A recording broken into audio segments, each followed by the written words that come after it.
Hey guys, so the point of this video is going to be to help beginners or new fighting game players understand what the neutral is, because most videos with the release of Dragon Ball seem to be about how to do combos, look at this sick combo, here are my inputs for this combo, but no one's really doing a guide on how to actually get into a situation where you can actually perform the combo, and neutral is something that's fundamental to all fighting games. So you need it to actually do your combos, and you need to learn the multiple aspects of neutral, things like movement, defense, option selection. So the first way to improve your neutral game is first to understand what neutral is. So right now I'm in a game that is in a neutral position, basically because we don't have any advantage. Beerus doesn't have an advantage over me. I don't have an advantage over Beerus because no one's landed a hit yet, and positioning wise no one really has an advantage over the other. So the point of neutral is to go through several interactions to gain the advantage on your opponent, which can lead to pressure or it can lead to a combo, anything of that sort. And what you're trying to do is basically option select or choose a sequence of moves or movements that will put you in a better situation than your opponent. So the reason why it's important is because without neutral game you can't do anything basically. So you might win one neutral interaction simply just because you're lucky or something, I don't know. And you'll do your one combo, even if it's a manual combo, you do that and then keep going for a little bit. But the player who wins neutral more times will likely win more, even if they use auto combos, just because they hit you more times than you can hit them. So they just end up winning the game, even though they haven't been grinding the lab with their combos. So neutral in concept is very basic, but in practice it's actually hard. The application of neutral isn't really something that you can just do off the bat usually. So the only real way to actually increase your neutral game is just through playing the game. So eventually, through experience, you just gain knowledge on how to avoid certain situations and how to not do things that you used to do when you were a newer player. So again, the target audience for this is people who are new to fighting games. If you're an experienced FGC member, you probably have a somewhat developed understanding of neutral. And I just wanted to put it out there that I'm not really the best Dragon Ball FighterZ player, but I do have years of experience in competitive Melee, which translates a lot of the concepts between Melee and Dragon Ball FighterZ actually translate into each other. And I think I'm decent at Dragon Ball. I have like 199,000 ranks, so I think I'm better than most people, question mark. But anyways, so the first thing, or the first part of neutral, I guess, that I think people should work on first is learning movement. Because movement is how you position your character.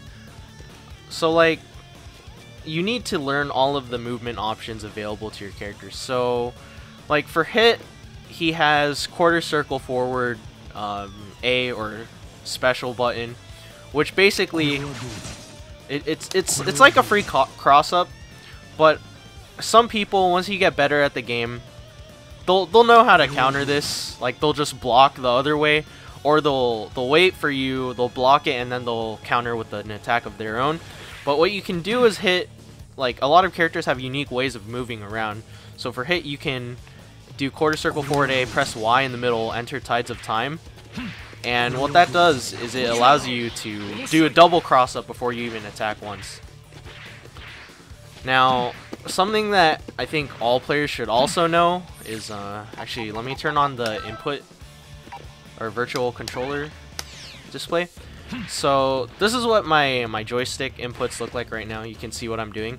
So something that you should keep in mind is instant air dashing. I think every player should learn how to instant air dash, which is performed like this. Oh, well, that was kind of a bad way to do it, but it works. Oh, whoops. Like, kind of like making that triangle. So, in numpad notation, assuming you're facing to the right, it's 956. And if you don't know how to understand numpad notation, it's really easy.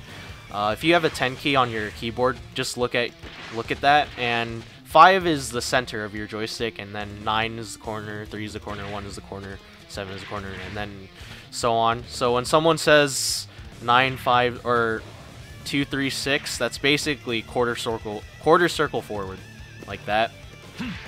But anyways, so instant air dashing is something that is super useful in the game. You don't want to do air dashing too slow. It lets people react and you can get punished for it, but it lets you get over the opponent's head and do a cross up or hit them if they're spamming low crouch. It's just a very useful tool, and you can use it even to get you out of a situation. So let's say, whoops, let's say just get them to block, guard all. So normally the reason why super dash is safe is because you can actually dash back out of it, I think. So like this, you can't really punish this like reliably, at least. So like you need to learn how to do your dashes. Either you can, in this case, this isn't really an instant air dash, this is just an air dash back. But this is something that all people should use, or you can even dash through them as like a type of mind game. But the point is that movement is the basis for like a lot of combos. You have to move in certain positions to get combos. Like or just moves in general. For example, let's say the Beerus was pressuring me, knocks me away back here, and in the middle of this, I just do his suicide ultimate.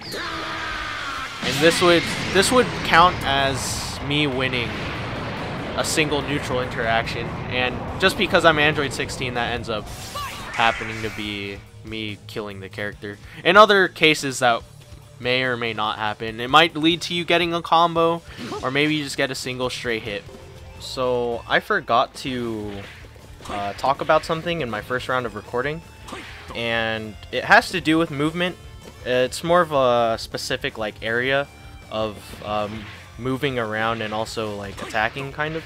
So there's this concept called zoning, and zoning is kind of what it sounds like. You're controlling a zone of the map and like around your character. So like I think Beerus is a good way to like show an example of zoning, because he has these ball things, right? You touch these balls, they explode, they hurt. And what you can do is you can punch them around and hit people with them. But the point is that these balls actually force people to move around them.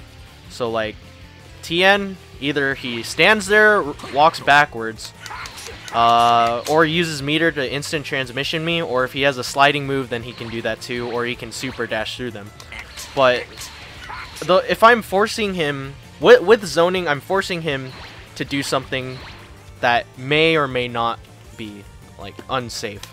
So like for example, if he super dash and I just block, he could be safe if he back dashes, or if he could also just shoot his own key to counter the blast.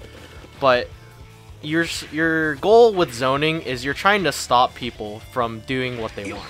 So like this ball, oh whoops, that was kind of bad. Hit him over here. So this ball that I'm gonna kick, it kind of serves as like a barrier for him. Oh, it keeps hitting him on. Okay, just wait. Okay, just barely not touching him. He can't move in that direction.